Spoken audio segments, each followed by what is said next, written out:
শাহবাগ বন্ধ থাকবে। আপনারা দাবি মেনে নেবেন, ডাক্তাররা হাসপাতালে যাবে না, রোগী দেখবে না, চিকিৎসা দেখবে না। শেখ হাসিনার প্রেতাত্মারা এখনো হাসপাতালে এখনো স্বাস্থ্য মন্ত্রণালয়ে, এখনো বিভিন্ন অধিদপ্তরে দালালি আড্ডাসরিপনা করছে। কোন রকম বেয়াদবি করার চেষ্টা করবেন না। সারা বাংলাদেশ যেভাবে আপত্তি তুলেছিল আগস্টে, যদি ডাক্তারদের গায়ে কেউ হাত তোলেন, আমার ভাই বোনদের গায়ে যদি কেউ হাত তোলেন, সারা বাংলাদেশের স্বাস্থ্য সেবা অচল করে দেওয়া হবে। হাসিনার এক পিয়ন 400 কোটি টাকার মালিক হয়, আর আমার ডাক্তাররা 100 কোটি টাকা পায় না। এইটা হচ্ছে প্রেতাত্মার রাজনীতি, আওয়ামী দালালির রাজনীতি। আজকে এই দৃশ্য অত্যন্ত বেমানান।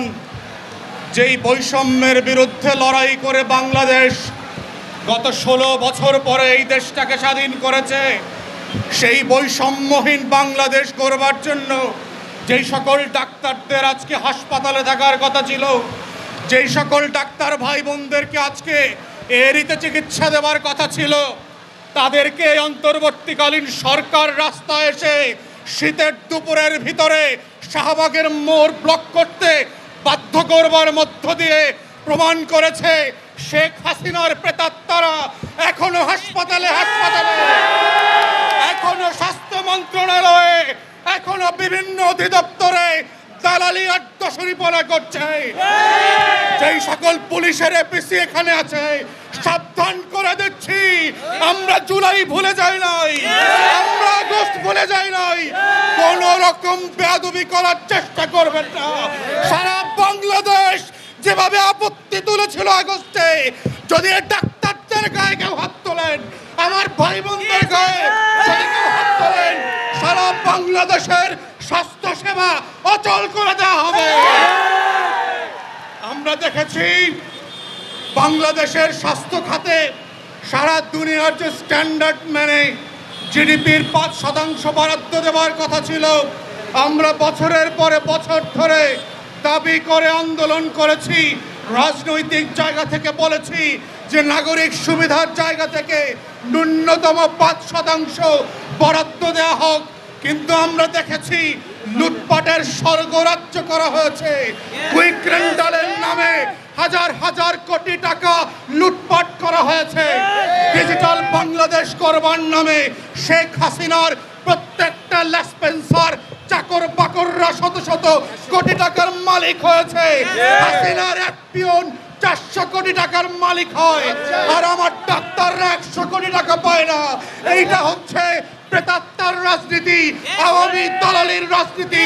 অন্তর্বর্তীকালীন আমরা বারবার সতর্ক করেছি অন্তর্বর্তীকালীন সরকারকে, যদি আপনারা সত্যি সত্যি গণ অভ্যুত্থানের স্পিরিটকে ধারণ করেন, যদি আপনারা সত্যি সত্যি বৈষম্যহীন বাংলাদেশ গড়বার লড়াইয়ের অংশীদার হয়ে থাকেন, তাহলে আজকের ডাক্তারদের ঘন্টার পর ঘন্টা, দিনের পর দিন, মাসের পর মাস এই ন্যায্য দাবির জন্য রাস্তায় আন্দোলন করতে হতো না, হাসপাতাল ছেড়ে রাস্তায় বসে থাকতে হতো না। আমরা বারবার বলেছি যে সরকারের থেকে যে 40,000 42,000 কোটি টাকা প্রতি বছর বাজেট দেওয়া হয়, এই আমলারা, এই স্বাস্থ্য অধিদপ্তরের দুর্নীতিবাজ কর্মকর্তারা এতই দুর্নীতিবাজ এবং অযোগ্য, সেই টাকাটা পর্যন্ত খরচ করতে পারে না। প্রতি বছর দেখেছি 12 থেকে 14,000 কোটি টাকা ফেরত দেওয়া হয়। তাহলে যেই ডাক্তাররা আজকে 25,000 টাকার স্কলারশিপ, 50,000 টাকা চাচ্ছে, তার 120 কোটি টাকাটা কেন আপনারা খরচ করতে পারছেন না? এই ন্যায্য প্রশ্নের জবাব না দেওয়া পর্যন্ত ডাক্তার ভাই বোনদের সাথে আমরা একাত্মতা প্রকাশ করছি। শাহবাগ বন্ধ থাকবে। আপনারা দাবি মেনে নেবেন, ডাক্তাররা হাসপাতালে যাবে না, রোগী দেখবে না, চিকিৎসা দেখবে না। এটাই ন্যায্য দাবি, কারণ আপনারা তাদেরকে বাধ্য করেছেন আজকে রাস্তায় আসতে। তারা দিনের পর দিন, মাসের পর মাস ন্যায্য দাবিতে আন্দোলন করেছে, কিন্তু এই ডাক্তার মহাশয়, এনজিও গ্রামের উপদেষ্টারা, গ্রামীণ ব্যাংকের সুদখোর উপদেষ্টারা ডাক্তারদের ন্যায্য দাবির প্রতি 2 টাকার অনুভূতি দেখায় নাই, সহানুভূতি দেখায় নাই।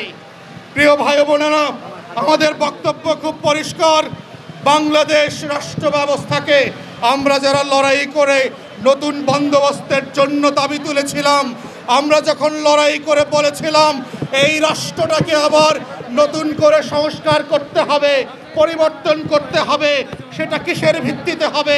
এটার ভিত্তি হতে হবে আমাদের নাগরিকদের সেবা দেওয়ার মধ্য দিয়ে, এবং প্রতিদিন প্রতি রাতে 24 ঘন্টা জেগে ঘুমায়ে যারা মানুষকে সেবা দেন, সেই মানুষের জন্য 36 ঘন্টা দায়িত্ব পালন করার পরেও তারা ন্যায্য দাবিতে রাস্তায় আসতে হয়।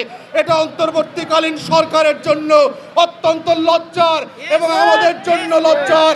আমরা তাই এই প্ল্যাটফর্ম থেকে আজকে দাবি তুলছি, নাগরিক কমিটির নেতৃবৃন্দকে আমরা দেখতে চাই। বৈষম্য বিরোধী ছাত্র আন্দোলন যারা করছে তাদেরকে দেখতে চাই। কিসের বৈষম্যের আন্দোলন? রাজধানীর কেন্দ্রে বসে যারা বৈষম্যের কাজ বপন করছে তাদের সাথে বৈষম্যহীন আন্দোলনের কিসের সম্পর্ক? তারা এখনো এসে এখানে একাত্মতা প্রকাশ করে নাই। তারা এখনো ডাক্তারদের সাথে, তার দাবির সাথে ন্যায্যতার ভিত্তিতে অধিদপ্তর এবং উপদেষ্টাদেরকে বাধ্য করতে পারে নাই 25,000 টাকা 50,000 টাকায় রূপান্তর করবার জন্য।